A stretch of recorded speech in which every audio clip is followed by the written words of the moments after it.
¿Cómo les pareció el tema de la reforma agraria y la agroindustria y la seguridad alimentaria?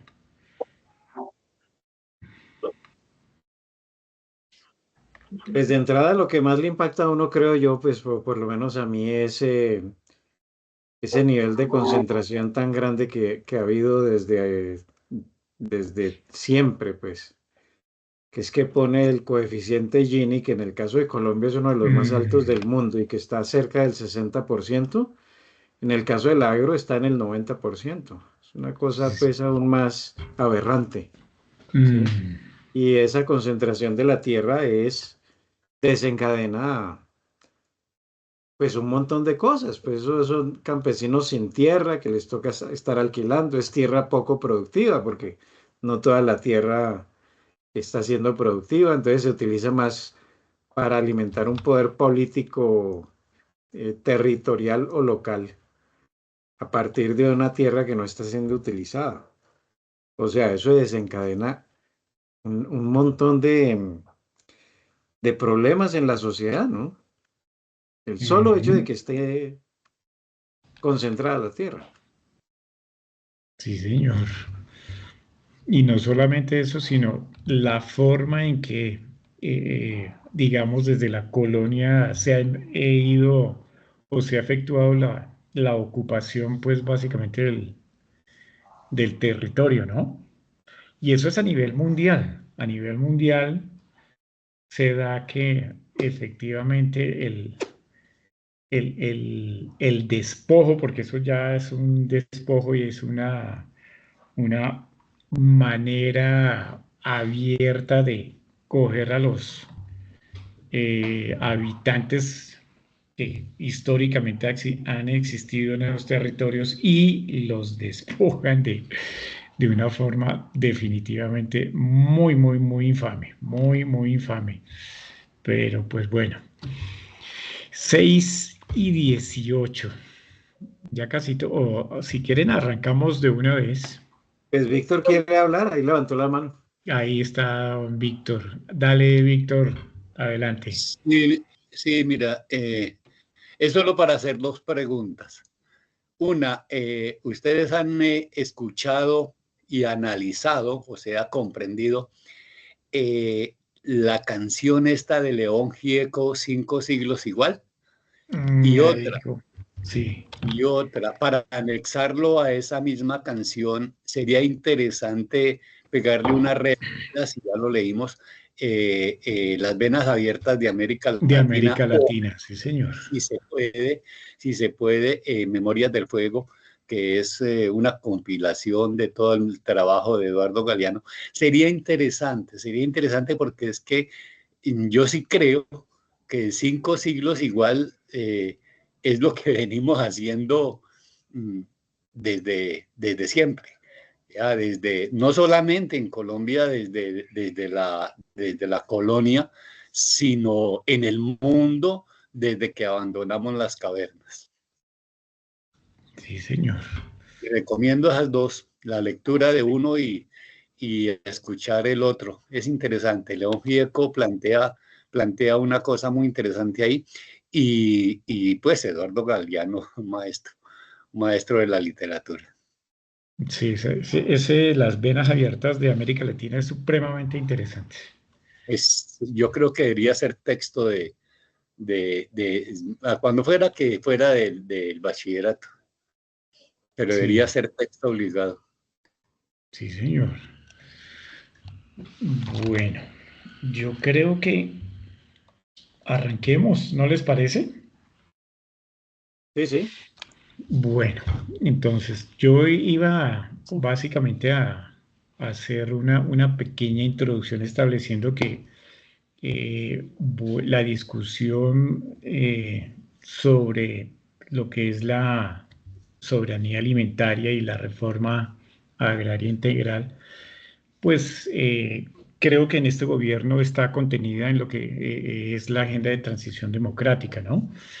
Y históricamente lo que hablamos es que hay un conflicto agrario en Colombia y lo que decía Carlos y Víctor, pues sus raíces históricas vienen básicamente desde la colonia, en donde básicamente el territorio es ocupado eh, por el despojo de la tierra y el sometimiento de lo que hablamos de los habitantes que originalmente habitaban el territorio nuestro, ¿no?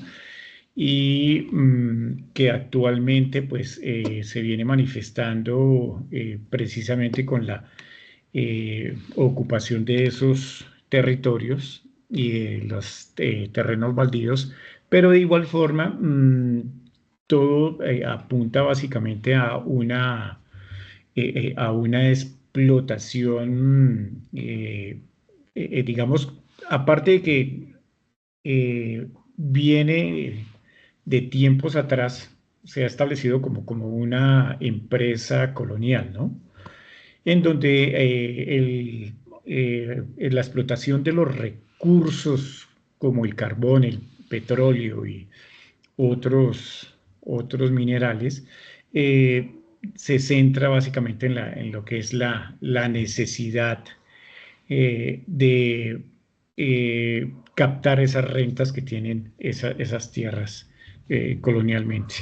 Y la tierra establece básicamente que se aplique un monopolio eh, y que se establezca una apropiación de esos terrenos y un ejemplo así palpable y un hecho histórico es básicamente el desplazamiento que han tenido los indígenas guayús. Otro es lo que hablamos, la renta de la tierra, y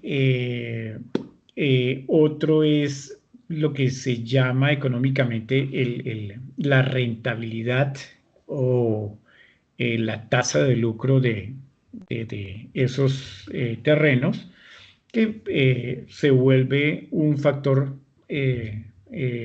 priorizante en la economía sobre cualquier otro objeto en particular que básicamente es el bienestar y el suplir las necesidades sociales, ¿no? Y de ahí ya se desprende una cantidad de aspectos como la soberanía alimentaria, la necesidad de hacerlo, eh, de darle la mayor importancia a la soberanía alimentaria, que no es otra cosa que producir los alimentos y volver productivo territorio a nivel nacional y cubrir el consumo básico con los productos que generan la tierra, ¿no? Para pues precisamente prevenir el hambre y una cantidad de factores no, sino digamos, efectos que tiene a nivel social, como es la desnutrición y otros aspectos, ¿no? Y la reforma agraria, ya para terminar, cómo se incluye dentro del programa de Agenda de Transición Democrática para precisamente eh, mm, revertir lo que históricamente ha venido ocurriendo, que es la concentración de la tierra, pues básicamente eh, haciendo una redistribución a campesinos para que pues estos la trabajen teniendo en cuenta esa alta concentración que está ahí. Lo que dice Carlos es muy cierto, el coeficiente de Gini es altísimo, supremamente alto, y no, pues básicamente esa sería la introducción. Adelante, María Ángel. Bueno, sí, algo que a mí me llama mucho la atención es ese análisis de por qué se considera que en Colombia hay una crisis agraria y de todos los factores que han venido influyendo para que esta crisis se haya dado, se esté dando. Bueno, uno obviamente es el conflicto social y el conflicto armado, que pues genera una problemática social impresionante, especialmente en esas zonas de Colombia y en lo que ha bloqueado también la producción alimenticia.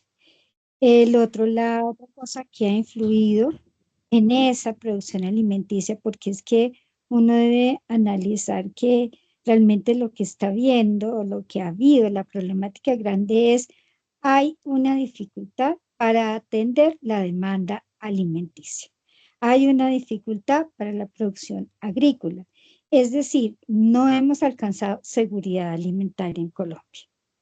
Entonces, ahí vienen los factores. El conflicto social es uno.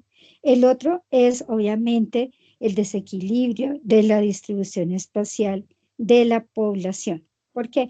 Porque el conflicto ha generado también ese desplazamiento de la gente del campo a las ciudades, con mucha concentración de la población en las ciudades, que además viven en condiciones muy precarias.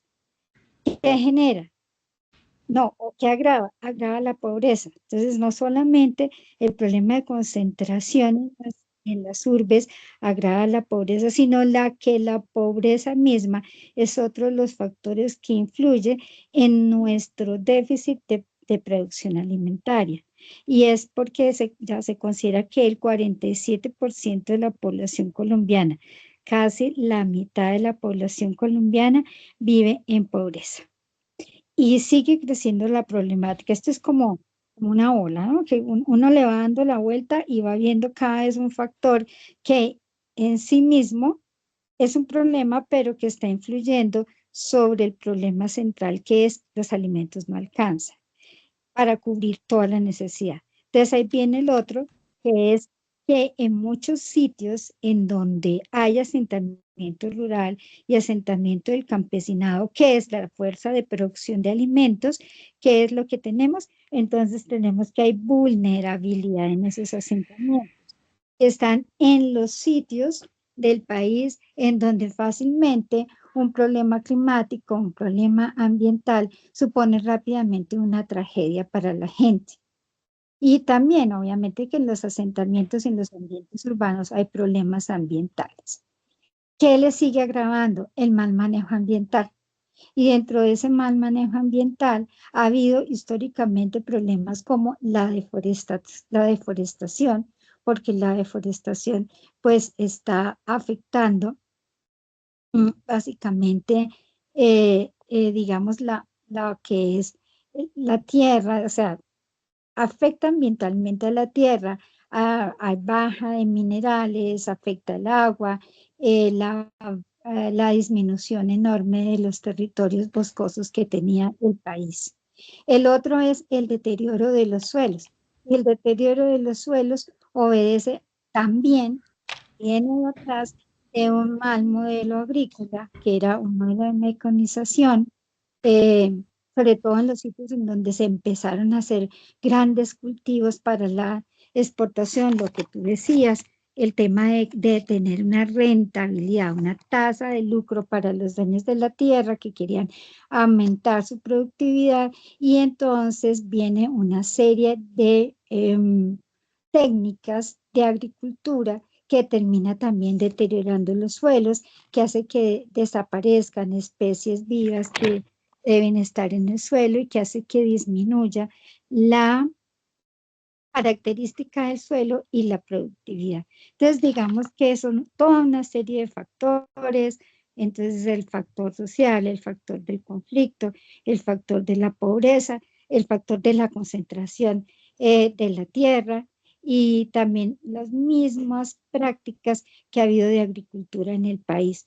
Todo eso se ha sumado para que en este momento sí tenemos todavía un país que no tiene seguridad alimentaria y que debe estar enrumbado a tener seguridad y soberanía alimentaria, como corresponde a un país agrícola y de pisos térmicos como es el nuestro. Eso pues como la parte en cuanto a la crisis que tenemos, ¿por qué no tenemos los alimentos necesarios en Colombia?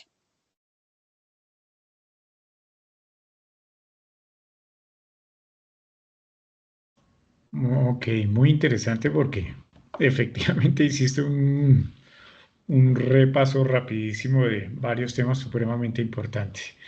Adelante, Carlos. Gracias. Iniciar. No soy el mejor operador de cronómetro, propiamente. Me equivoco bastante. Bueno, Ahí vamos. entonces no, solamente quería decir un par de cosas, una cortica, y es que se habla mucho de soberanía alimentaria y de seguridad alimentaria, y son dos conceptos bastante diferentes. Es importante ponerlos a cada uno en esa balanza. En el tema de la seguridad alimentaria, digamos así muy a grosso modo, es asegurar la alimentación, así de sencillo. Venga de donde venga, así sea regalada desde Ucrania o desde la China, ¿sí? Seguridad alimentaria es poder proveerle nutrición a una población.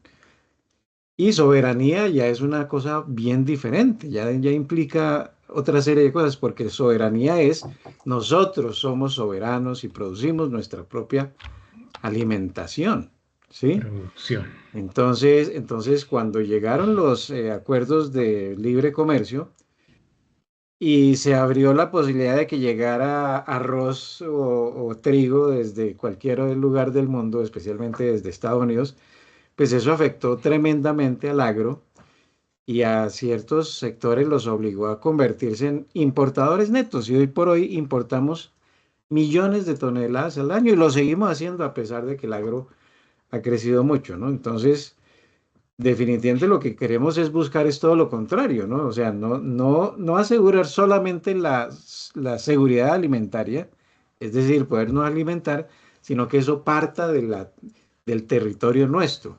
La Es decir, y soberanía. eso tiene unas implicaciones bien grandes, y es organizar al campesinado, darle tierra, empecemos por eso, porque la Ujú. mayoría de la tierra del campesinado es alquilada por el campesinado, pero no son dueños de la tierra, ¿no? Entonces, es, es organizar al campesinado, es volver a recuperar una serie de instituciones que se crearon en la época de Llera Restrepo para darle fuerza al agro como institución, como grupo social, como un ente jurídico, digámoslo así, para que pudiera, digamos, convertirse en un productor neto partiendo de la tenencia de la tierra, que es algo que ya había comentado, esa tenencia tan concentrada ha sido nefasta, digamos, para lograr resolver el problema de la soberanía alimentaria.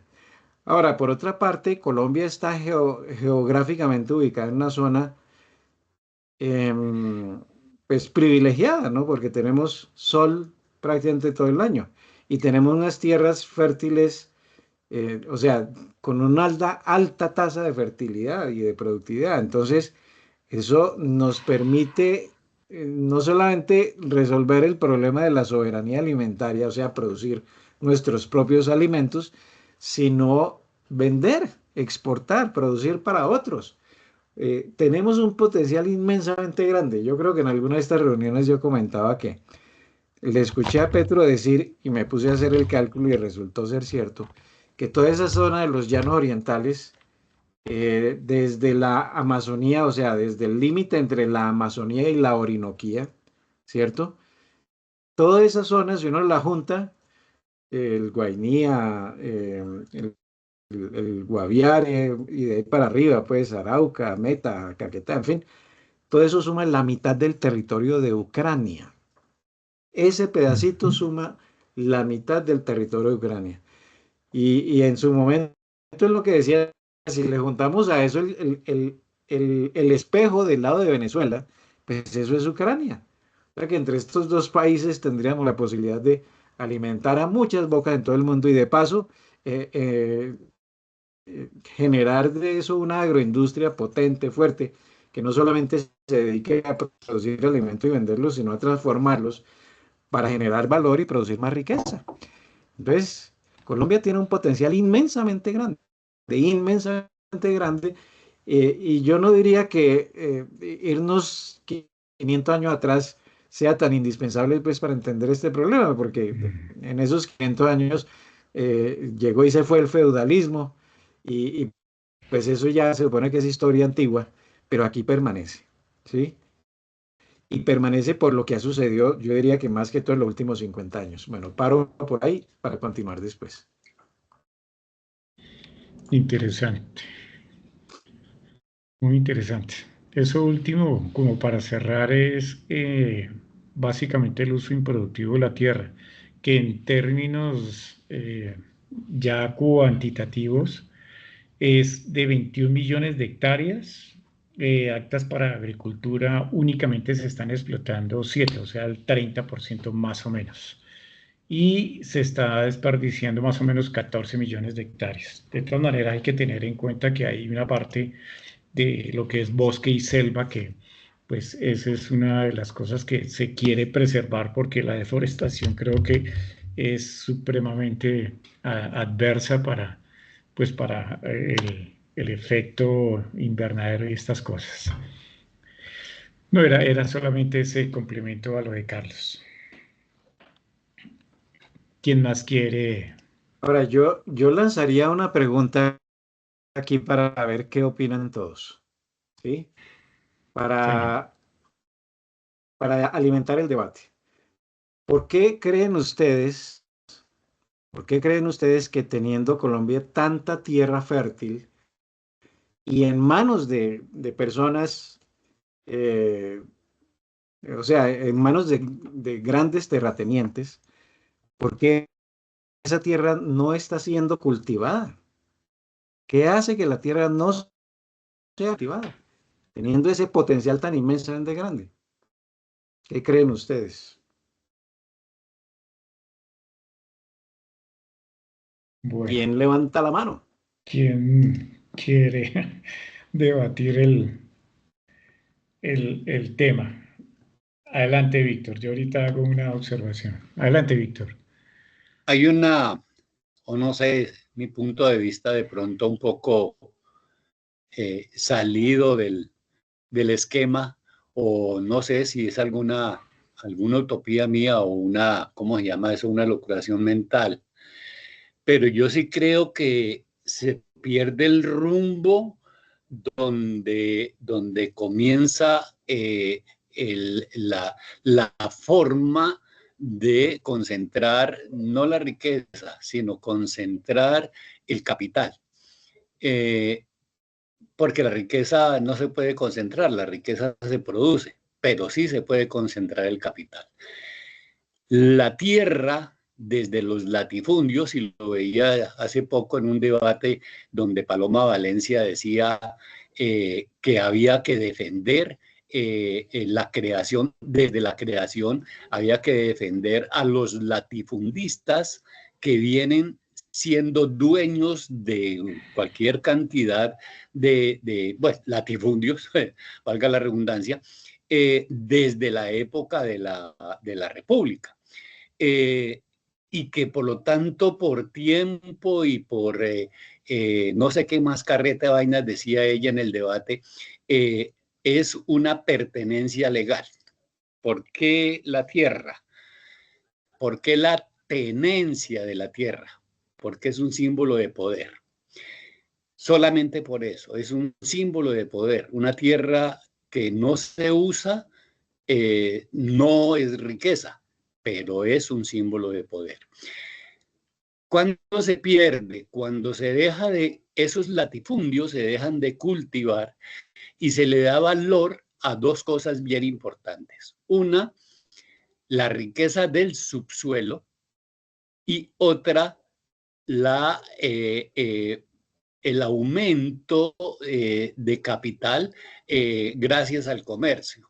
Sale más fácil comercializar cuando hay un TLC o cuando hay una apertura económica en las condiciones en que fue hecho los TLCs y en las condiciones en que hubo la apertura económica en Colombia. Sale mucho más fácil comercializar que producir.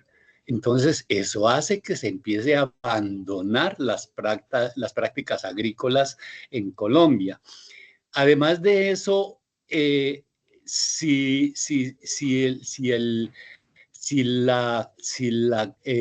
cultivar la tierra, si la producción de alimentos, lo que empieza a producir es pérdida, no tanto o no solamente en cuanto al capital, sino pérdida en cuanto a la dignidad, en cuanto a la calidad de vida y en cuanto a las oportunidades del agricultor. No estoy hablando del dueño de la tierra, sino del agricultor nato, el que coge el asadón, siembra y cosecha. Con esa pérdida, pues, y teniendo la oportunidad de irse así sea, a engrosar los cordones de miseria en las ciudades, pero por lo menos decir, ya no soy campesino, soy citadino, que eso le da otro estatus, estatus de miserable, pero le quita el estatus de campesino que fue estigmatizado desde mucho tiempo atrás. Entonces, es perfectamente razonable creer o pensar que cuando se pierde la validez de la producción agropecuaria y gana validez la comercialización de productos agrarios, pues el resultado es este que tenemos acá y ahora. Listo, Víctor, muchas gracias. ¿Alguien más quiere hacer una intervención? René nos está acompañando, buenas tardes, y Víctor Barrera ya está. Yo quiero comentar algo porque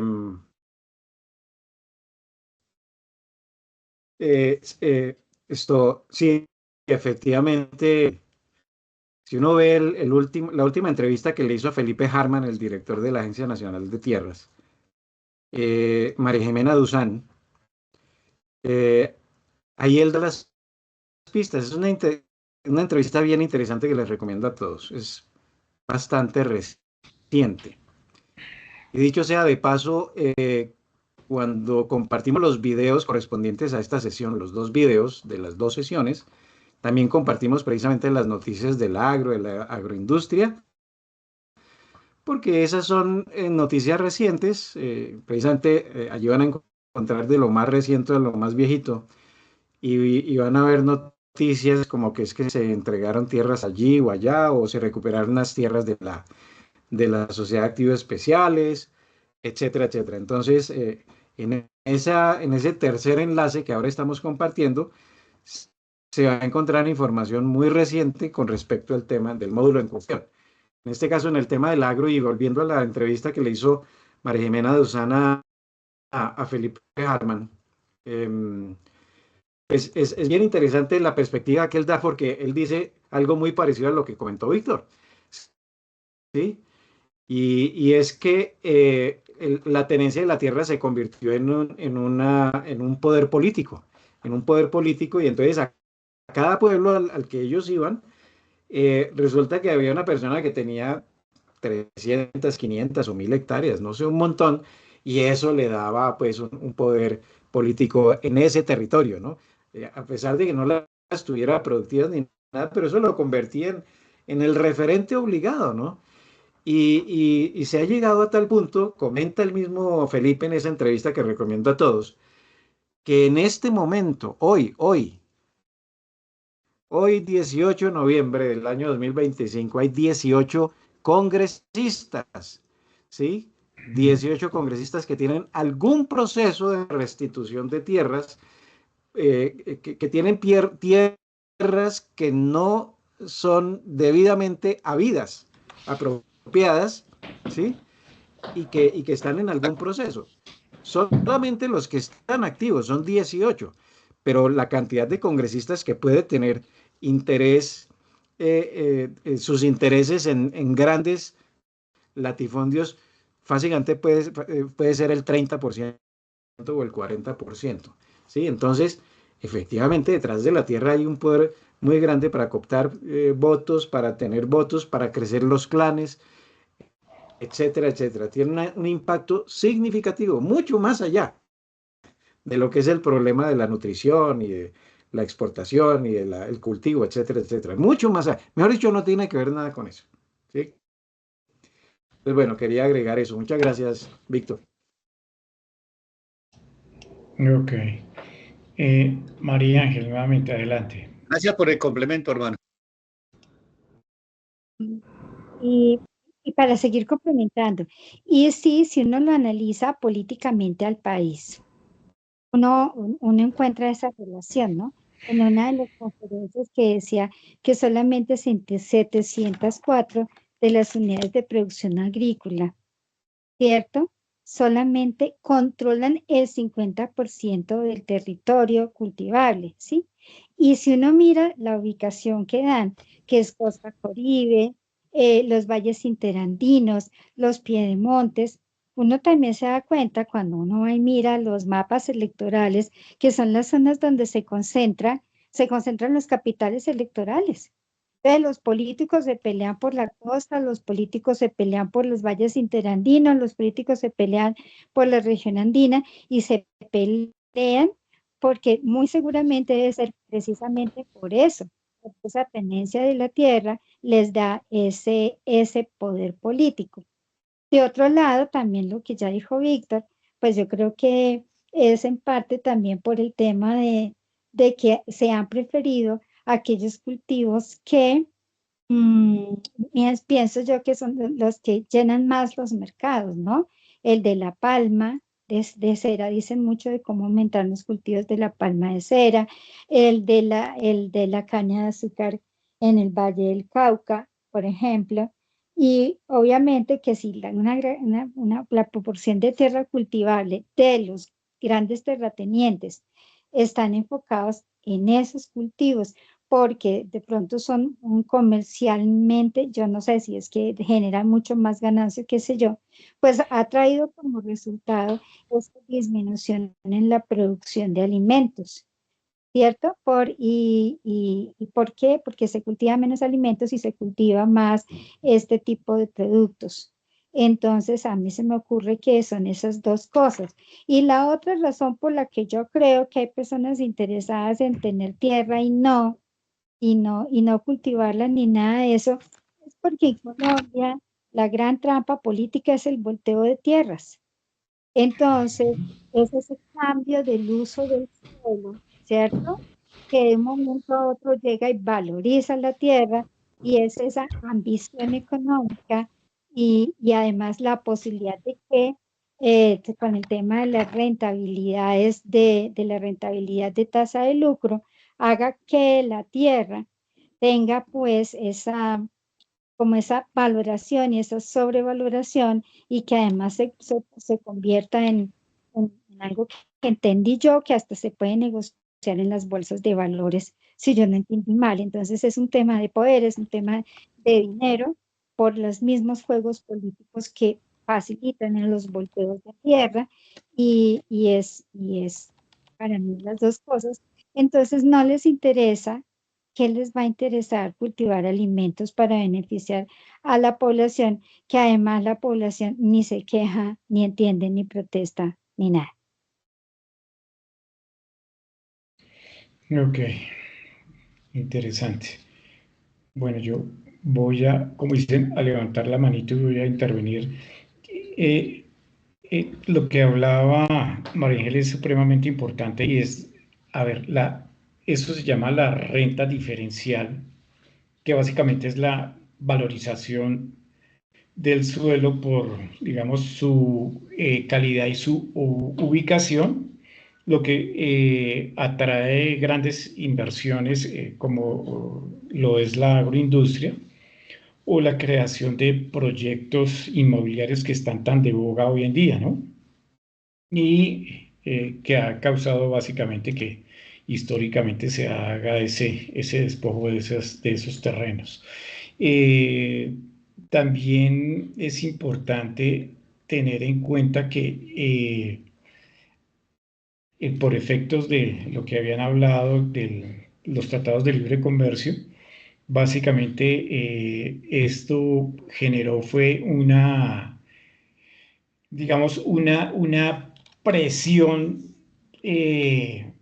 hacia el interior del país de los precios del extranjero, que pues venían con subsidios bastante altos y nosotros pues no asumimos ese cambio o ese TLC, de esos tratados de libre comercio, no lo hicimos de una forma gradual, sino que prácticamente se abrieron las fronteras y dejamos que fuese inundado el mercado con productos extranjeros y esto creó unas desventajas supremamente amplias entre la producción nuestra y la que venía del extranjero. Por eso, definitivamente, el traer productos de afuera y competir aquí con la industria nacional permitía que los precios de afuera pues, fueran mucho más favorables y generaba la desventaja con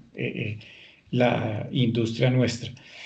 Y hay una cosa importante que se nombró o que se hizo mención, que analizándolo un poquito más de fondo, fue que en el año 70 se firmó lo que fue el Pacto de Chicorar, que no fue otra cosa que un acuerdo que se hizo entre los grandes terratenientes y, digamos, las élites colombianas y los grandes propietarios para detener lo que era el proceso que se estaba ejecutando o que se quería ejecutar, que era la reforma agraria en el país. Y esto generó digamos, unos efectos que consolidó unos fenómenos como era el que todo el mundo se volcara pues a ser grandes propietarios y ser latifundistas. Y otro fue se detuvo la reindustrialización que se venía aplicando y tuvo unos efectos contrarios como pues básicamente lo que fue los desplazamientos y las muertes de campesinos y eh, también se dio otros fenómenos que actualmente siguen vigentes, como es la expansión de monocultivos pues para narcotráfico, cultivos de narcotráfico, y otros cultivos pues también como lo fue la palma de aceite y pues que generaron que básicamente grandes terrenos se direccionaran a estos monocultivos y se empezara a dejar de lado lo que era la producción agrícola nacional, ¿no? Entonces, se hablaba también de la ley de la reforma agraria, que fue la ley 135, y que pues nunca se cumplió porque nunca se aplicó. Y básicamente este es digamos, como un hito histórico en donde básicamente las élites colombianas detuvieron lo que era la reindustrialización, en donde se establecía que los terratenientes se plantaron en no dejar o no permitir que hubiese una reforma agraria en Colombia, ¿no? Es supremamente importante este hecho histórico que se firmó en el Pacto de Chicorar en los años 70.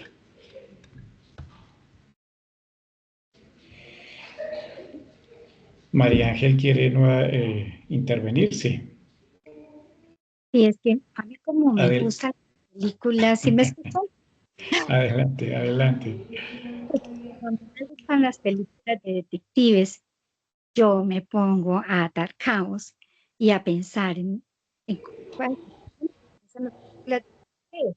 Entonces, bueno, entonces llegan y define el TLC. Pero ustedes saben que yo no sé mucho del tema, estoy elucubrando. Y obviamente la capacidad competitiva de producción de alimentos nuestro, pues muy bajita, si tengo en cuenta que en una de las conferencias escuché que además de que el campo estaba mal aprovechado, el 83% de las fincas no tenían maquinaria, ¿cierto? Solamente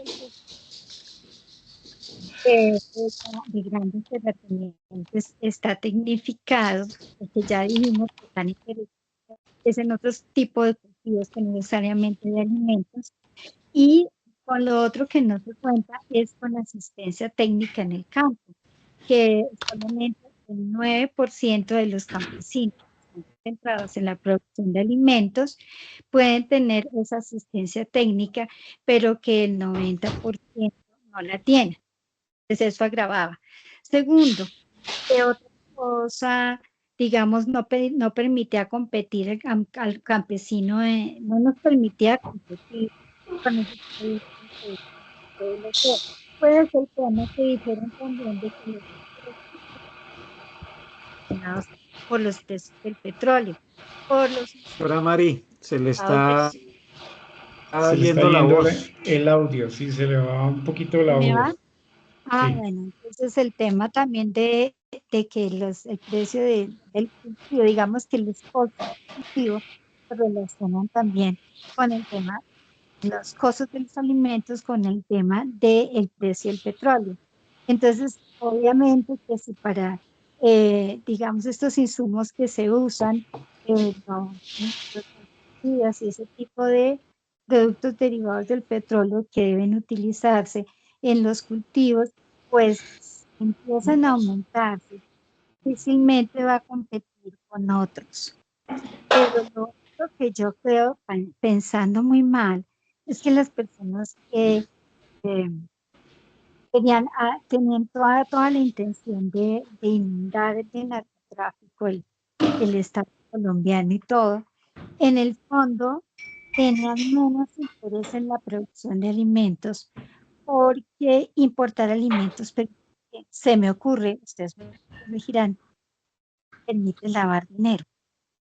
Entonces yo pienso que quien malévolamente tiene toda la intención de lavar dinero en narcotráfico, pues le queda más fácil impulsar o apoyar desde el gobierno la importación de alimentos que apoyar la producción interna, ¿cierto? Y es que si uno analiza y junta fechas, entonces por ahí estaba oyendo lo del Pacto Chico de 1992 y estaba contándome que también habían hecho un comentario de cómo en los años 70 los Estados Unidos empezaron a querer eh, narcotizar a la población joven porque la población narcotizada no critica a los gobiernos, a las decisiones, no es crítica para nada y entonces, ¿y cómo escogieron a Colombia para la producción de cocaína? Entonces, como que uno analiza y dice, hay como toda una intención maquiavélica de que en Colombia lo que prosperara fue lo que evidentemente prosperó, que fue el narcoestado, y dejara de prosperar los otros, digamos, áreas de la productividad y de la industria del país. Esto es pensando como en una película de detectives, algo así. Piensa mal y acertar. ok. Sí, tiene la mano levantada, Víctor. Sí, Adelante, Víctor. sí, interesante la apreciación de Mari. Y muy, muy clara, y es importante compararla con algunas producciones cinematográficas, es bueno, pues porque nos da una luz, o nos da por lo menos eh, un parámetro para pensar en la situación actual de nuestra sociedad. Mm, si hacemos si hacemos un comparativo de la deserción de mano de obra en el campo y miramos a qué obedece, nos damos cuenta por qué tanta pelea, por ejemplo, con la cuestión esta del contrato laboral agrario, que no pasó en la reforma laboral. Y la argumentación que daban los senadores que la impidieron, es justamente que no podía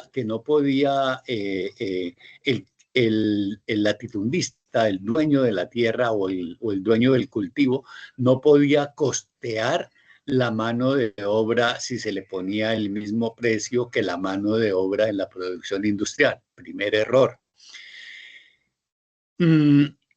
Eso hizo que hubiera pues más deserción en el campo. Ahora, ¿qué se está encareciendo? Se está encareciendo el jornal.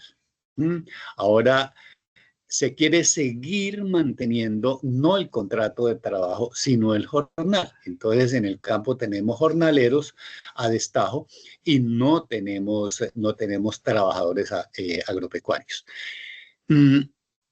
Por lógica, pues la producción agrícola baja. Ahora, los intereses, aparte del latifundista, el interés por la ostentación de poder que da la tenencia de la tierra, está en el subsuelo. Por eso la defensa que hacen ahorita, y está haciendo extrañamente María Fernanda Cabal en un debate hoy, hacía una defensa acérrima a la explotación del subsuelo, al incremento y a la legalización de la explotación minera. Hablo minera, oro, carbón, cobre, lo que se encuentre en el subsuelo, pero está más interesada en el subsuelo. ¿Por qué?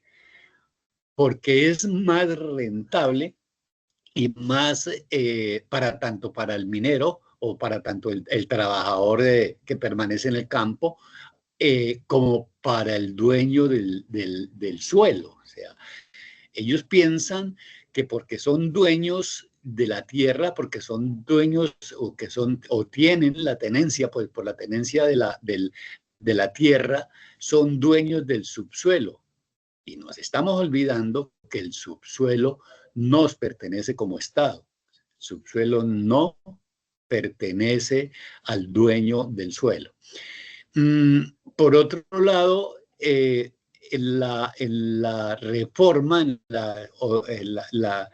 una de las cosas que más contradicen en la reforma agraria, y ahorita está la pelea por eso, es la creación de la jurisdicción agraria. ¿Por qué será?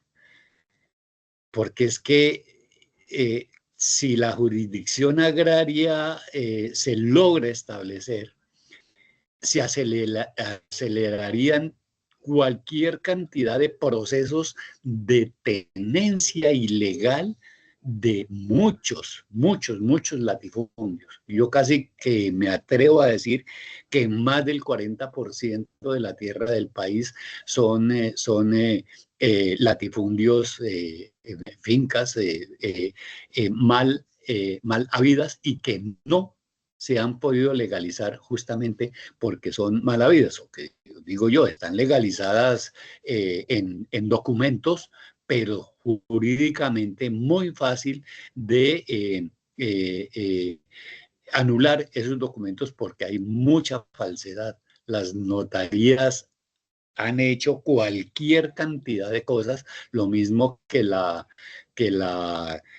cosa esta del Agustín Codazzi ha hecho muchas cosas para ilegalizar o para legalizar mejor indebidamente, bajo corrupción, cualquier cantidad de terrenos. Si la jurisdicción agraria pasa y comienza a ser un ente investigativo de la tenencia de la tierra en Colombia, le cuento que hay más de uno que se va a ir no de para atrás, sino de trasero. Dejo ahí. Adelante, Carlos. Gracias, Víctor.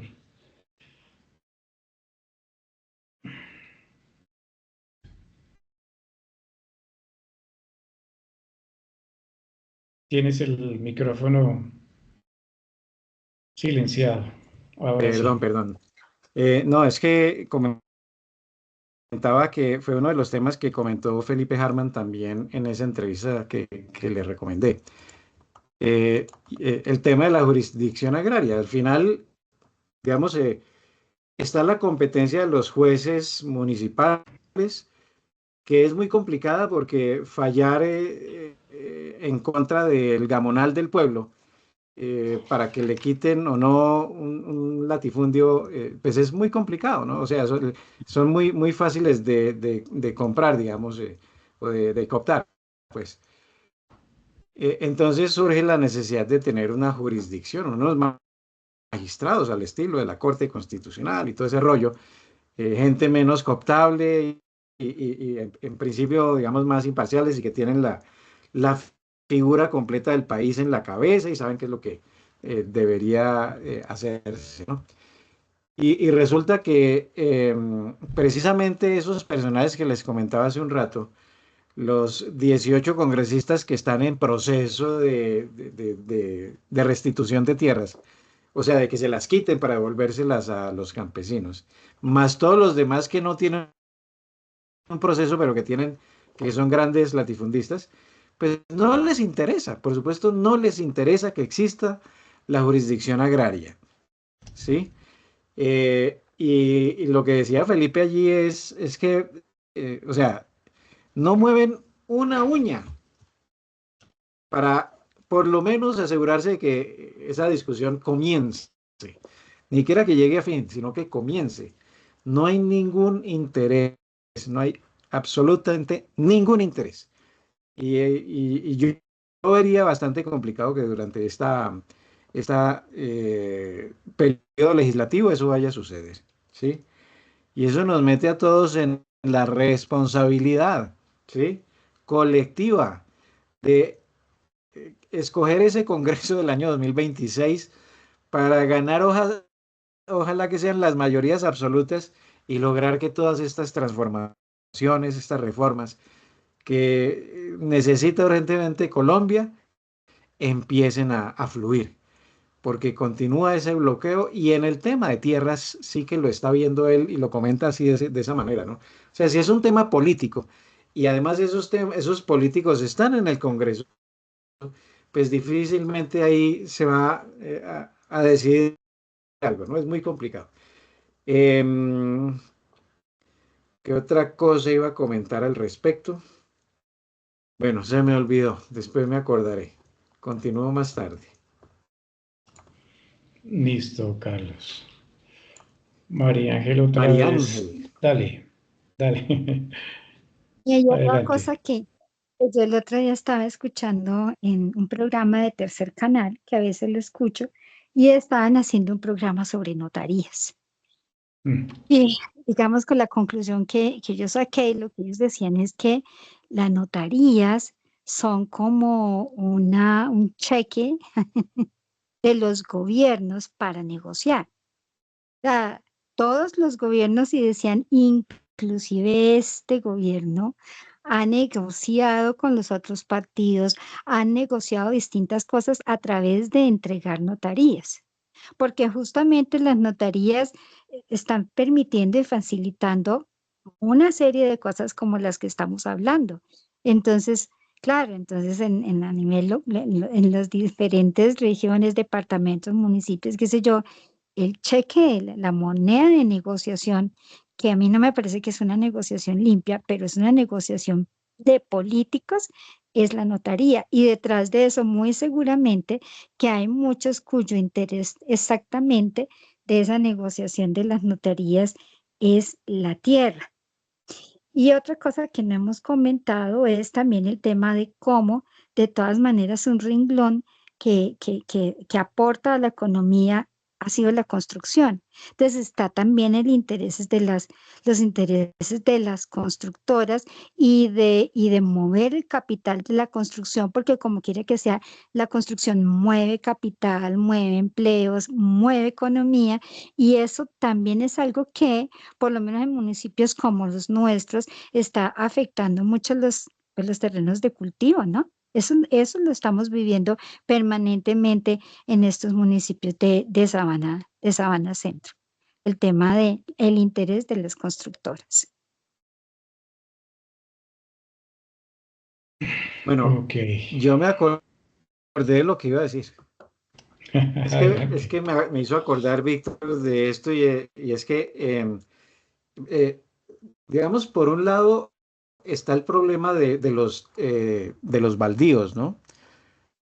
Los baldíos puede ser terreno cultivable, pero le pertenece a la nación, ¿sí? Los baldíos todavía no se ha determinado del todo si son cultivables o no, pero le pertenecen a la nación. Y algunos son cultivables, yo no sé si son la mayoría o qué, pero sí, claro que son cultivables. Entonces, lo que ha ocurrido con muchos de esos, eh, con muchos predios, es que el terrateniente empieza a correr la frontera, mueven la cerca, ¿no? Empiezan a apropiarse de terrenos baldíos eh, para aumentar su capital, capital su capital en tierras, lo cual a su vez se convierte en mayor capital político, ¿no? El hecho es que hay muchos de esos, de esas fincas, de esas grandes fincas, que tienen ese problema. Entonces, cuando se llegó a la negociación con Fedegan, porque pues en el llamado inicial en ese entonces, la ministra de Agricultura, Cecilia López, respondió Fedegan y dijo, sí, queremos vender. Y entonces ellos ofertaron 3 millones de hectáreas. Y más o menos lo que se estableció es que cerca de 2,5 millones de esas tres tenían un compromiso con lo que estoy comentando. Las cercas las habían movido y estaban ocupando territorios baldíos. Entonces, esas no eran comprables, esas tienen un proceso de restitución, ¿no? Y resulta que a pesar de que normalmente ellos lo que presentan son los títulos, ellos no venden hectáreas, sino tienen una finca que está constituida por 3, 4 o 10 títulos y quieren venderlos en bloque, pero hay algunos de esos que están comprometidos y son baldíos. Entonces no se pueden comprar porque, o sea, sería ilegal. Es decir, es comprarle a una persona una cosa que realmente le pertenece al Estado, ¿sí? Entonces eso ha frenado un poco esa digamos, la entrega de los 3 millones de hectáreas que establece el proceso de paz se ha frenado bastante porque a pesar de que había una oferta de 3 millones, en realidad las que son realmente negociables creo que están en el orden de 400 o 500 mil nomás. Y sobre esas es que se ha venido trabajando. Lo otro depende de que algún juez, y que en este momento es la justicia, la justicia regular, pues, le corresponde ceder si efectivamente es un baldío y le corresponde al Estado o no, y en qué medida, ¿no? Entonces, dificulta mucho las cosas y eso hace que precisamente la jurisdicción agraria cobre cada vez más importancia.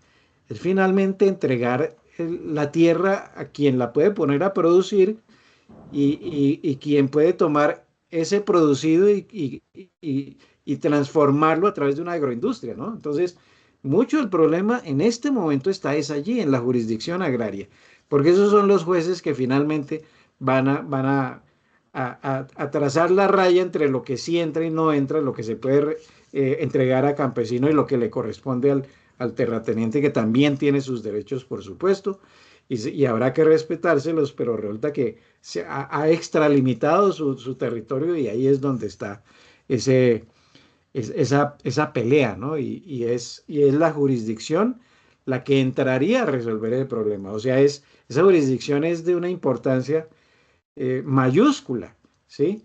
No solamente para resolver ese problemita local, sino eso reordena el territorio y le da al campesinado el territorio que ellos podrían explotar bueno, para generar riqueza para ellos, para sus comunidades, para sus municipios, etcétera.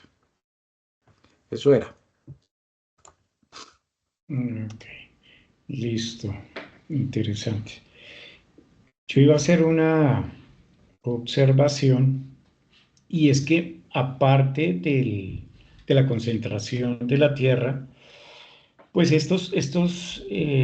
digamos, espacios aptos para agricultura y estas cosas ha generado también lo que es la concentración del consumo, que se traduce en básicamente que los alimentos que se producen, pues los estratos uno y 2, los estratos más bajos, uno y 2, y si al caso del 3 pues van a sufrir en las ciudades digamos, de un déficit, pero en el consumo de lo que son ya proteínas y vitaminas, ¿no? Mientras que los estratos altos, 4, 5 y 6, ellos consumen lo mínimo que tiene que, digamos, alimentar a un ser humano o más de lo necesario, ¿no? Que eso también uno lo ve en aspectos mínimos como estos, ¿no? Y cómo la actual política ha logrado la entrega de más de 500.000 hectáreas a campesinos, pues a estas cooperativas de campesinos y estableciendo que ellos como sujetos de derecho pues tienen digamos, una protección especial. Y esto se logró en el 2023 con un acto legislativo que hizo el actual gobierno, ¿no? Y del tema que habla Carlos, pues básicamente la reforma agraria y la soberanía alimentaria eh, establecen que hay hay que hacer unos cambios estructurales, institucionales y encaminados pues a una mayor productividad y que ya, digamos, están establecidos, como es la redistribución de la tierra. Otra es lo que se hablaba, la recuperación de baldíos, y que inclusive históricamente también existe una ley que permite la extinción del dominio, dependiendo la tradición de la adquisición de la tierra y básicamente se aplica esta medida de extinción de dominio por el enriquecimiento ilícito en la adquisición de esos terrenos, ¿no? Y que pues la reforma agraria trata de eliminarlo, inclusive que desde el año 2007 se ha establecido este mecanismo, pero pues no se ha aplicado con terrenos que entregaron pues los narcotraficantes y perdóname, los paramilitares por la actividad pues, del narcotráfico y que en determinado momento establecieron que eran terrenos digamos, resarcir a los campesinos que fueron expropiados y que fueron desplazados de sus tierras, ¿no? Y también otro mecanismo era la compra directa de terrenos, ¿no? Hecha por el gobierno y precisamente lo que hablaba Carlos, eh, que esta entidad agraria perdóname, de ganaderos ofreció al gobierno, pero lo que dice Carlos es muy cierto. Muchas de esas tierras en su tradición pues demostraban que no habían sido adquiridas en debida forma, ¿no?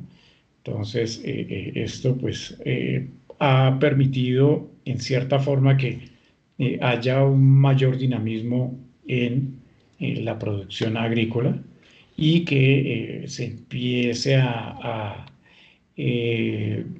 dinamizar otra vez la agroindustria, pero pues en un margen muy pequeño. Digamos, hasta ahora empieza como a verse los efectos de esa transición en la tenencia de la tierra, ¿no?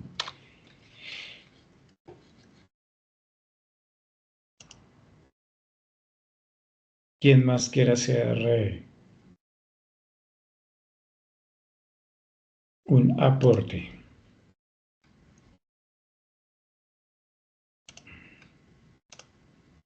María Ángela, adelante.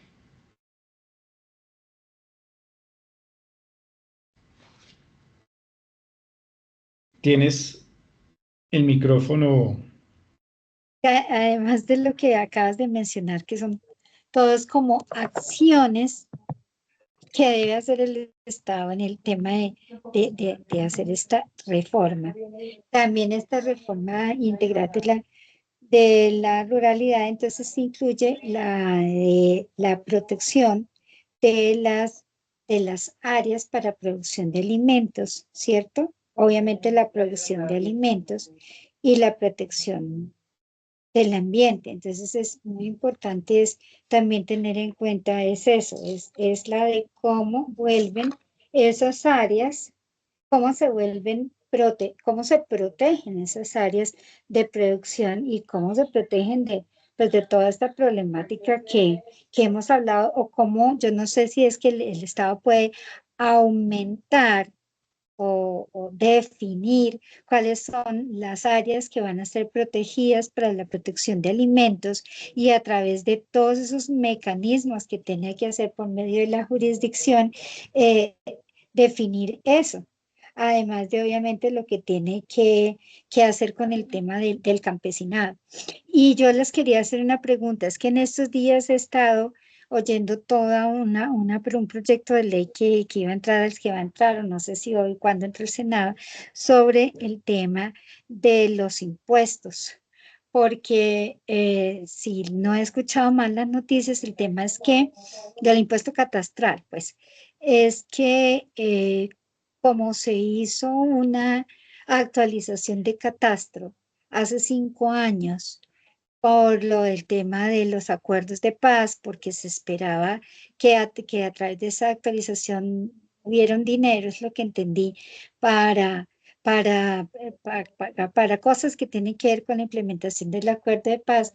Entonces ha surgido una problemática porque la actualización, dicen unos, que le hicieron muy a la carrera y que entonces quedaron mal digamos, mal asignados los impuestos en ciertas zonas y que esas zonas han afectado también al campo y han afectado a tenedores de tierras, de extensiones pequeñas de tierra, que además tienen la problemática y el riesgo de perderla, porque dice que si sus títulos están como en discusión y si además se atrasan durante 3 años en el pago del impuesto, entonces automáticamente podría ser expropiado.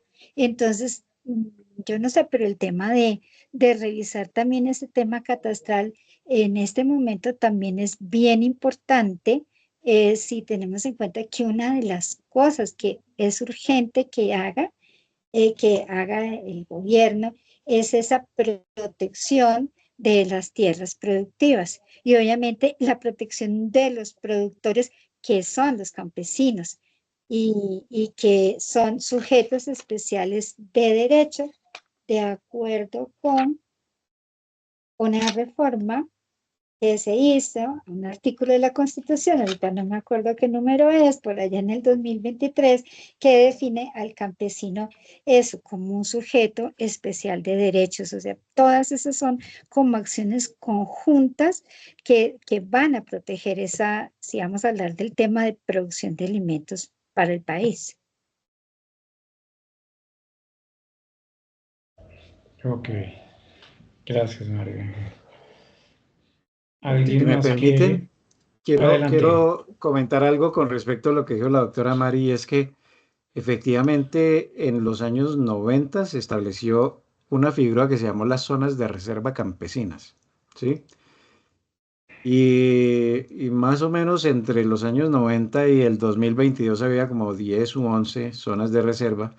A esta altura ya hay, creo que 22 zonas de reserva campesina. Son zonas delimitadas, territorios ya establecidos cartográficamente, que única y exclusivamente se pueden destinar a Producción. proyectos agropecuarios, ¿sí?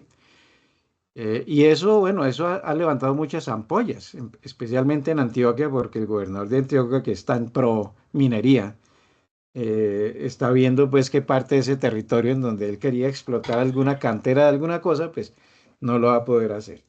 Y yo creería que las zonas de reserva campesina, que son extensiones grandes, es decir, en esta zona de Cundinamarca tenemos una zona de reserva grande por los lados de Sumapaz, ¿sí?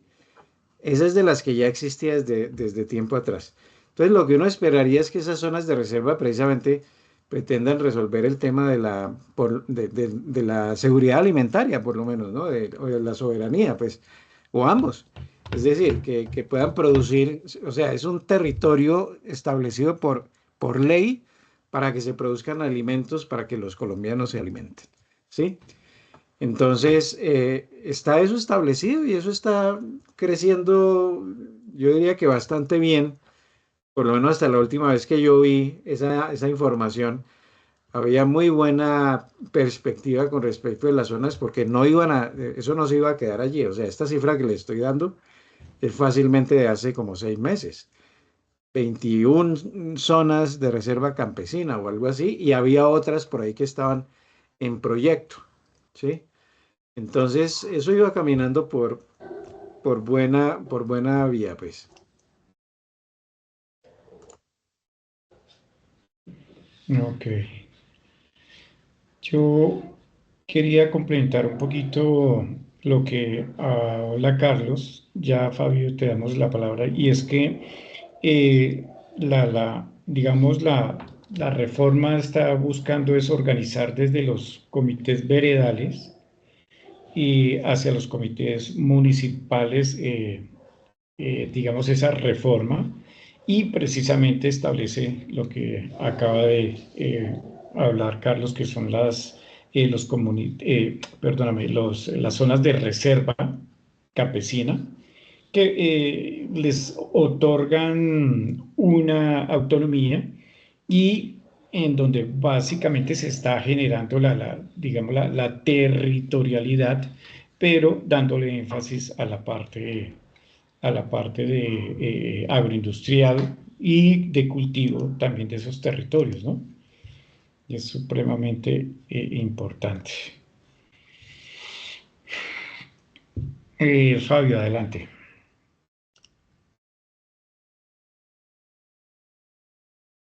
Gracias, compañeros. Muy buenas noches. Qué tema tan interesante como todos los que ustedes tratan. Eh, y me voy a referir, todos ustedes tienen toda la razón de todo lo que han comentado. Y pues voy a referirme a un tema que es como el que más nos preocupa a todos y es que, pues uno de los que nos preocupa a todos quizá, y es el tema de los intereses, ¿no? Pues todos nosotros tenemos unos intereses por ciertas cosas. En este caso particular de este equipo, el interés nuestro es formarnos, es tener una información mucho más clara de muchas cosas para tener la posibilidad de poder hacer discusión eh, con todos los argumentos para poder desvirtuar una cantidad de cosas que dicen muchas personas. Entonces, el tema de los intereses, hago referencia a la generalidad y es que pues hay unas personas muy interesadas en tener grandes extensiones de tierra en el territorio y hay personas que en este momento en la sabana, hablemos de la sabana de Bogotá, pues tienen grandes haciendas. Y recuerdo en algún momento un alcalde supo que hablaba de que había que urbanizar, que esto había que urbanizarlo ya, eso no se podía esperar más. Entonces le decía a una persona, pero venga, alcalde, eso que usted está diciendo es un poco como muy acelerado, porque es que cómo vamos a llenar de cemento el municipio y qué va a pasar con esos espacios en donde, recuerde usted que hace mucho tiempo se sembraba. Entonces le dice, sí, por eso, pero es que como ya no se siembra, entonces aquí lo que necesitamos es generar recursos para el municipio. Entonces, por ejemplo, mire, la finca de Pedrito Pérez tiene 10 fanegadas, y ¿qué hace con esas 10 fanegadas? Nada, tiene 2 vacas y paga de impuesto predial 500.000 pesos.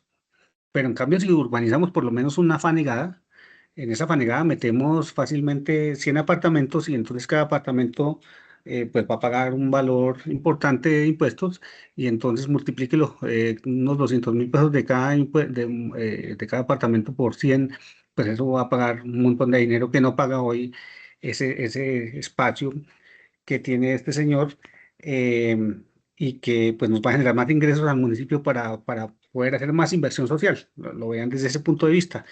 Y uno lo analiza y pues de pronto pues, el señor puede tener razón en ese tema de análisis económico, pero pues claro, él lo ve de una manera mucho más comercial y reitero que pues es el interés, ¿no? Entonces, como mencionaban ustedes hace un momento, pues hay una cantidad de personas en este momento pretendiendo adquirir terrenos en todos los municipios con el objetivo de urbanizarlos, porque pues es el negocio. Y ellos pues defienden lo de ellos, pero ellos no van más allá de pretender llenar de apartamentos unos espacios, pero y venga, y la demanda de servicios y demás, ¿qué? Eso, entonces, pues sencillamente de eso nunca se habla porque ellos ven como una solución que le va a llegar al municipio, ¿cierto? En muchos casos, y voy a referirme pues, más al tema de Sopó porque es un caso muy particular y es que en el municipio durante 20 años no se construyó, por ejemplo, vivienda de interés social. Entonces, las personas residentes del municipio siempre pedían pista, pues que necesitaban vivienda, y finalmente un alcalde logró ese espacio, obviamente negociando con una constructora que hizo muchos más apartamentos. eh, pues sí, algunas personas solucionaron su problema de vivienda, pero ¿y el tema alimentario qué? Digamos que eso nunca, nunca se habla pues desde el tema constructivo, porque pues obviamente el interés de ellos es llenar de construcciones estos espacios, y no medimos pues era como que bueno, ¿y qué va a pasar al futuro? Entonces yo creo que eso es lo que nos tiene un poco azotados y de hecho pues ya se vienen otros proyectos. Quiero contarles que hace 15 días estuve en una exposición de Enel, en donde dicen que van a colocar una planta de transmisión eléctrica entre Sopó y el Salitre. El Salitre es la división entre La Calera, Huasca y Sopó. Entonces van a colocar una estación de transmisión eléctrica. Entonces, bueno, pero tenemos que analizar y cuáles son los beneficios y cuáles son los contras de esa estación eléctrica y por qué la van a hacer. Sencillamente porque el desarrollo pues, viene para estos lados, ¿no? Y seguramente más adelante lo que quieren es urbanizar, aunque ya con el proyecto de la ZAPA, pues considero que este gobierno va a lograr frenar un poquito ese tema, y pues lógicamente buscar como que podamos tener un poco más de el tema del agro se active. En el muro he colocado una información que nos envió la diputada Ibonet y suspendo porque creo que mi tiempo se acabó. Quería agradecerles a ustedes por este momentico de participación. Gracias. Gracias, Fabio. Listo, Fabio. ¿Alguien más? 7:34. Yo quiero hacer un comentario aquí como para tener un panorama general, digamos, de este asunto de la tierra. Después de uno ver esos videos y de mirar mucho video por ahí aparte, de lo que mucha gente comenta, al final yo llego a una conclusión que puede que sea incompleta, pero se las quiero comentar a ustedes, que al final el problema se resuelve, se reduce, o bueno, reducirlo no es la palabra correcta, pues, pero eh, se, las fronteras del problema están relacionadas primero de todo con la tenencia, ¿sí? Hay un problema grandísimo con la tenencia, ahí está el índice Gini ese. Por otro lado está el tema de la producción, de producir qué, producir dónde, con qué frecuencia, quién produce, ¿sí? Y por el otro lado está el tema de la comercialización, ¿sí? Es decir, una vez yo produje algo, ¿cómo hago yo para monetizar eso que produje? ¿Qué se hace con eso de ahí en adelante? ¿Sí? Tenencia, producción y comercialización, ¿sí? En el tema de la tenencia, bueno, ya hemos hablado suficiente, ¿sí? La reforma agraria indispensable, Pero hay algo que también es importante y es el uso adecuado, ¿sí? No solamente para los que la tienen y no hacen nada, pero también para los que la tienen, pero para el uso inadecuado. Y me refiero a precisamente a todas las tierras aptas que hoy están siendo utilizadas en la ganadería extensiva, que es más que lo que se utiliza para la agricultura, pero cuya productividad es muy, muy baja. El valor agregado de la ganadería en Colombia en este momento es mucho más bajo que el de la agricultura, ¿sí? O sea, del agro propiamente, me refiero a los vegetales, ¿no? Entonces, eso en relación con la tenencia. Hay mucha tierra en manos de ganaderos, mucho más de la que deberían tener, o la que podrían realmente explotar. Yo le escuché a Miguel Lafurí, eh, el director de Fedegan, que efectivamente hay mucho terreno que está siendo muy mal utilizado y que podría utilizarse mejor, que ellos podrían producir lo mismo en algo así como un 20% del terreno. Y estaba dispuesto a hacerlo, ¿no? Hasta ese punto llegaba. Entonces, bueno, está el tema de la tenencia. Luego está el tema del modelo de producción, ¿sí? Entonces ahí es donde entran las zonas de reserva campesinas y es soberanía para resolver el problema de la soberanía o para resolver el problema de la seguridad alimentaria, etcétera, etcétera. Y está obviamente la inclusión del campesinado en esa ecuación, porque es vital, ¿no? O sea, no puede ser un asunto solamente de agricultura industrial, que no es lo mismo que agroindustria, que son monocultivo, una producción muy, muy enfocada con un propósito más que de alimentación, es más un propósito de rentabilidad, con algo de codicia, por supuesto, ¿no? Entonces, está el modelo de la producción, ¿sí? Ese es el segundo gran pilar de lo que yo observé, digamos, dentro de todo el contexto completo. Y el tercero vendría siendo la comercialización. O sea, produzco y luego ¿qué hago con eso? No, no es desconocido para nadie que muchas veces el campesino produce su leche o su papa o lo que sea y le toca venderla por debajo del costo porque resulta que el comercializador no le interesa que el productor gane plata, que se enriquezca, ¿no? ¿Sí? O sea, que juegan un poco con esa necesidad de lograr sacarlo, producirlo y venderlo a precios dignos, algo que le produzca ganancias, que le permita utilizar esas ganancias no solamente para reinvertirlos en sus cultivos, sino para mandar a sus hijos al colegio, a la universidad, etcétera, etcétera, ¿no? O sea, para tener una vida más digna para toda la familia. Entonces, ahí es donde entra el tema o sea, puedo producir, pero para crear una agroindustria, ¿no? Es decir, si tengo caña de azúcar, pues voy a montar un trapiche ahí al lado para que eso me ayude, ¿no? En fin, esos son como yo lo veo, los tres grandes pilares. La tenencia en el problema de la tierra en Colombia, digamos, de acuerdo a lo que vimos con las charlas.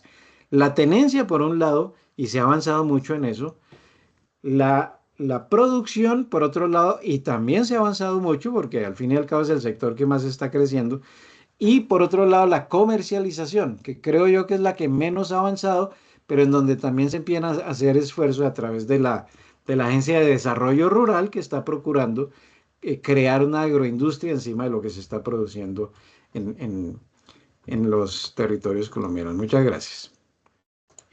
Listo, Carlos. Adelante, Lorenzo, y buenas noches. Sí, buenas noches para todos. No había intervenido porque venía en camino y ese bullicio de los carros es tremendo. Ya estoy acá en casa. Bueno, yo quería opinar lo siguiente, es que la génesis de la tenencia de la tierra nace desde la época de la colonia, que cuando llegan los españoles a estos territorios y las primeras personas, los primeros individuos que encuentran son a los indígenas, que eran los dueños de todos estos territorios en América. Ellos lo que hacen es imponerle un sistema de sometimiento, de esclavitud a los indígenas. Y los indígenas fueron los que más se rebelaron contra los españoles. Y incluso se dieron el lujo de hacer una reforma, que creo que eso se llamaban borbonadas, el rey Borbón y esto, hicieron una reforma para estos territorios ¿qué significaban esas reformas? La imposición de impuestos. Las tierras también cayeron dentro de eso porque entregaban las tierras a unos señores con comunidades indígenas para que los explotaran a cambio de que esos señores le tributaran unos impuestos al imperio español. Entonces, como los indígenas se rebelaran, ellos le cortaban la cabeza a los indígenas, les cortaron las orejas, las manos y todo eso. Ya cuando acaban los indígenas en nuestros territorios, traen ya esclavizados a la gente de África, los esclavos de África, los traían de allá donde se morían en los barcos durante 3 meses, 2 meses, lo que durara la trayectoria para poder llegar acá. Entonces, los negros no tenían familiaridad con estos territorios, entonces muchos se rebelaron, pero no tanto como los indígenas, porque los indígenas eran dueños de todos estos territorios y se oponían rotundamente. Muchos negros de África sí fueron muchos obedientes. Entonces, mire que se agudizó más la tenencia de la tierra porque esos señores a los cuales les entregaron esa tierra se dedicaron a explotar más a estos señores africanos, a los esclavos africanos, y lograron los cañaduzales, lograron explotar las tierras con más vehemencia. Entonces, mire, Simón Bolívar con su familia fueron esclavistas y fueron terratenientes. Jorge Isaacs, la familia de Jorge Isaacs, fueron esclavistas y fueron terratenientes. Entonces, yo no conozco que Bolívar haya impuesto alguna ley, alguna reglamentación sobre la tenencia de la tierra. Esas tierras se quedaron, a pesar de que hubo la independencia, esas tierras quedaron en manos de grandes señores. Y de ahí viene el origen de la tenencia de las tierras, después el feudalismo. Todo eso originó, lo que estamos viviendo hoy se originó desde la época de la colonia, porque, vuelvo y repito, no conozco que Bolívar hubiera hecho alguna legislación, ni Santander, ninguno de ellos, sino que las tierras continuaron en manos de grandes señores hasta el día de hoy. Y ahora miremos los gobiernos, ya cuando llegamos a la vida republicana, no conozco que ningún gobierno haya hecho algún tipo de control o de legislación para entregarle la tierra a los campesinos, a los indígenas. Eso no ha ocurrido nunca. ¿Cómo será que cuando Petro entra a la presidencia, encuentra prácticamente acumulado en bodegas, en archivos, en cajas, prácticamente 11 kilómetros de archivos de leyes estas que debían de favorecer, que debían de activarse para entregarle la tierra a los campesinos, y eso nunca sucedió hasta el día de hoy? Creo que el único que ha hecho una incidencia, ha hecho un aporte en este sentido ha sido Petro, porque los demás gobiernos no lo han hecho. Entonces, ahí dejo mi comentario. Listo, Lorenzo. Yo iba a hacer también referencia a un tema que creo que no lo hemos tocado, y es Pero la parte Víctor había levantado la mano, Jorge. No lo veo por acá. Ah, sí, Víctor, sí. Estaba en la parte siguiente. Adelante, Víctor. No, dele, yo cierro. Bueno, ¿Vale? cortico. Gracias, Vale. Víctor. Es un foco que no lo hemos tocado, y básicamente es el financiamiento y la comercialización, que se establece que debe ser justa, en donde pues básicamente los créditos que actualmente se están prestando, o los microcréditos que llaman, tienen unas tasas que no son, digamos, benévolas, ni ayudan pues al campesino. Entonces se trata de promover el fomento a cero interés por un lado, y por otro lado, de pronto utilizar lo que se llama el capital semilla antes de utilizar pues endeudamiento que sea adverso para los campesinos. De pronto se habló también de lo que era la intermediación, en donde la mayor utilidad o la mayor ganancia la tienen pues los intermediarios entre productores y consumidores. en donde se pagan unos precios irrisorios al productor, entonces eso desestimula mucho la actividad pecuaria. Y que se deben de establecer unas estrategias, digamos, especiales de mercado para fomentar e incentivar lo que son los mercados campesinos que llevan directamente su producción a los centros de comercialización, y otros es enfocar lo que son las compras públicas, o lo que se llama el PAE, directamente pues comercializando con los campesinos, lo que es el consumo estatal de hospitales públicos e instituciones que definitivamente manejan un presupuesto. Entonces, que se enfoque hacia la comercialización, pero con organizaciones campesinas, ¿no? Y también se quiere fomentar una mayor participación de los campesinos, pero ellos actuando digamos, en la conformación de lo que son los marcos normativos y lo que permite organizar pues los comités y las zonas de reserva y estas cosas. Y incentivar también lo que es el papel que tiene la mujer campesina dentro de la producción y digamos, la organización y la comercialización de la tierra, pero dando la titularización de la tierra no solamente en esas organizaciones campesinas, sino en cabeza de la mujer, pues para darle un enfoque diferente al que se maneja actualmente, ¿no? Y otro que era el relevo generacional, en donde pues inclusive hubo un proyecto que se cayó por corrupción, que era el que manejaba esta ministra Audinen, en donde se quería efectivamente llevar un mayor acceso de las tecnologías y redes y comunicaciones de Internet y estas cuestiones a la parte rural, ¿no? Al campesinado, que tuviera mucho más acceso a la información y pues básicamente para darle como mayor preponderancia, que fuera más deliberante el campesino, ¿no? Ese básicamente eran las observaciones que quería hacer. Adelante, Víctor. Gracias.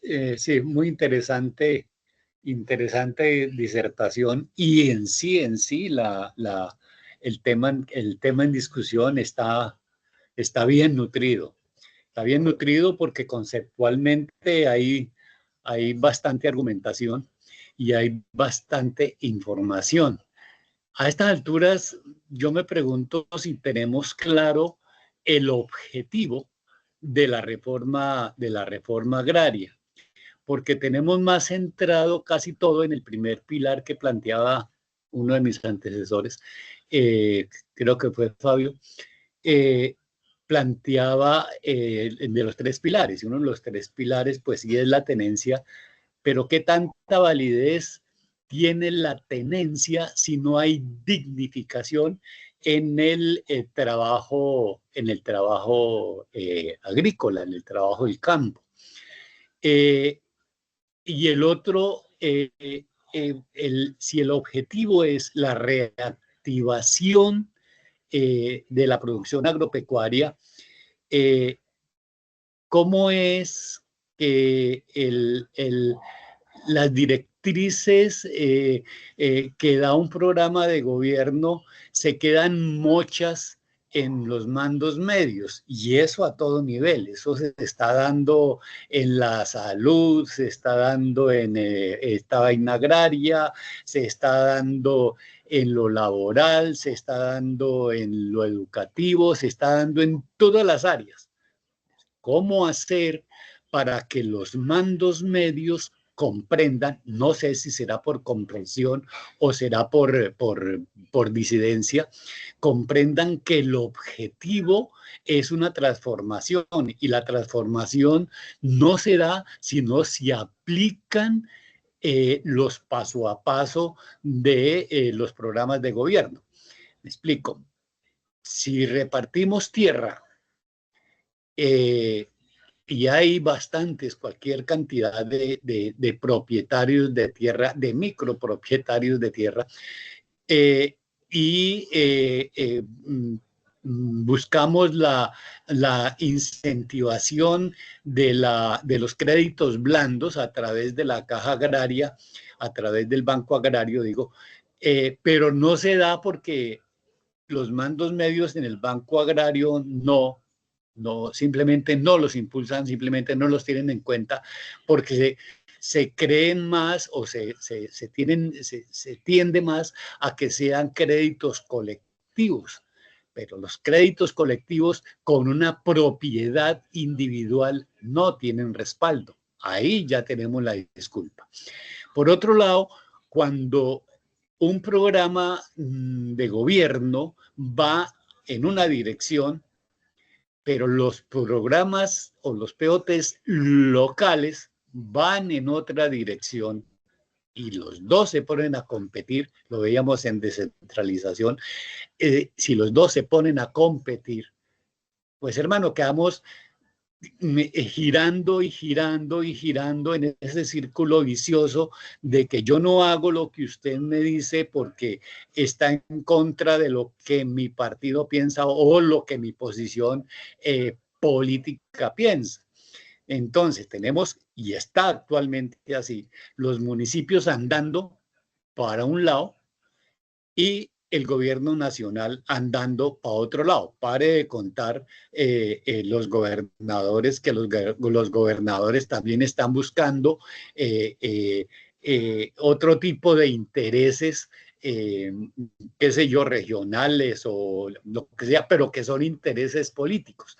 Entonces, si las directrices que da el gobierno nacional chocan con las directrices que están dando los gobiernos municipales o los gobiernos locales y con las directrices que están dando los gobiernos regionales o los departamentales, pues hermano, simplemente los mandos medios se acogen a lo que en términos castizos, a lo que cada uno le dé la gana o a lo que el político que es dueño del cargo donde él está trabajando, le da como directriz. Entonces, es ese patinar el que pondría en entredicho la validez de la tenencia de tierra sin la dignificación del trabajo en el campo. Muchas gracias.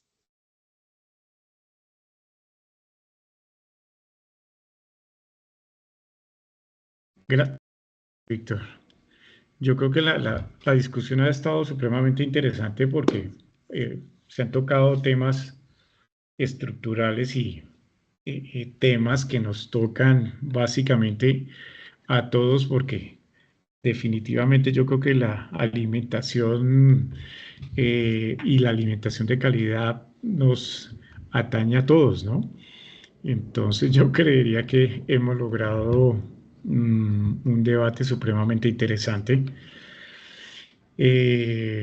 Siguiendo ya la agenda del día, nos toca establecer, creo que ya hemos hecho el resumen, el siguiente módulo, establecer cuál es el siguiente módulo y es educación, ¿no, Carlos? Creo que es básicamente Sí, es el tema de educación. El módulo de la educación, que es un tema también, al igual que el tema del agro, algo supremamente interesante. Entonces, no sé si alguien quiere hacer alguna observación. Estamos ya a 5 minutos de cerrar la aula de hoy. Víctor tiene la mano levantada. No, no, no, la O tengo desde de la, la, desde de la la pasada intervención. anterior, de la vez pasada. Ok. No sé si quieran hacer algún comentario final ya de lo que es la reforma agraria integral y la soberanía alimentaria. Algo en particular. A ver, yo sí quería tomar un tema, hacer un comentario final Dale, acerca de Lorenzo. cómo el narcotráfico ha penetrado todas estas esferas políticas y han adquirido tierra. Por ejemplo, este volteo de tierras que se ha dado en los municipios, eso no es gratis. Aquí hay dinero infiltrado de narcotráfico, porque es que para desarrollar toda esa serie de urbanizaciones y centros comerciales como se han hecho en los diferentes municipios, en el territorio a nivel nacional, eso hay que tener un músculo financiero muy poderoso, y eso lo ha hecho es el narcotráfico. Entonces, escuché por ahí unos comentarios que este señor Rey tiene unos vínculos, algunos familiares que están metidos en el cuento este del narcotráfico, el lavado de narcotráfico. Entonces, ese dinero se ha prestado para eso. Ahora vemos el caso de Luis Carlos Sarmiento Angulo. ¿Cómo va a ser posible que este señor, en el gobierno de estos gobiernos de Uribe, de Santos, le asignaron subsidios, cuando esos subsidios para tierras le asignaron tierras y todo, le vendieron tierras a precios de gallina flaca?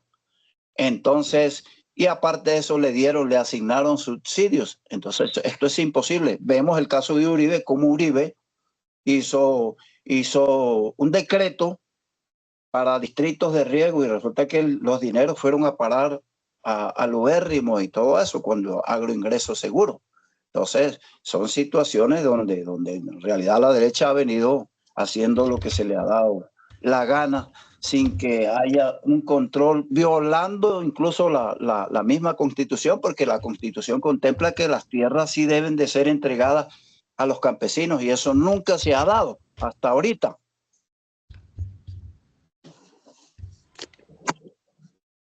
Ok.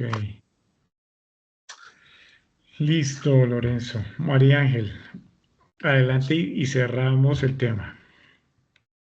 Y el resumencito, entonces, de que la reforma agraria que aspiramos consiste en ese paso de la tierra, que pase de la concentración de los terratenientes hacia comunidades campesinas, y también que el poder de las agroindustrias pase a los derechos de los trabajadores rurales, que no solamente haya una redistribución en la tierra, en el territorio, sino que también pueda haber una redistribución en el poder, que el poder no quede centrado en la parte urbana, sino que también pueda haber poder en las áreas, pues en las comunidades campesinas y en las comunidades rurales, y empezar a darle una prioridad a la producción de alimentos y a la soberanía alimentaria, que puede ser muy interesante en la economía, y de pronto quitarle toda esa trascendencia y digamos esa importancia que en los últimos gobiernos le han dado es a la explotación minera y a las economías extractivas. Ok, María Ángel. Listo. Pues bueno, a todos muchas gracias por la participación y los esperamos el próximo martes en nuestra siguiente aula, la educación. Muchas gracias a todos. Bueno, buenas noches, buen día, Buenas noches. descanso. Buenas noches Muchas para gracias. todos. Feliz noche. Y lo del lunes de las juntas de acción. Carlos. Todavía no tenemos confirmación de Orlando y de José Joaquín, pero apenas tengamos ya la confirmación te aviso. Bueno, Perfecto. gracias. Ok. Chao. Buenas noches. Chao, chao. Que estén bien. Buenas noches.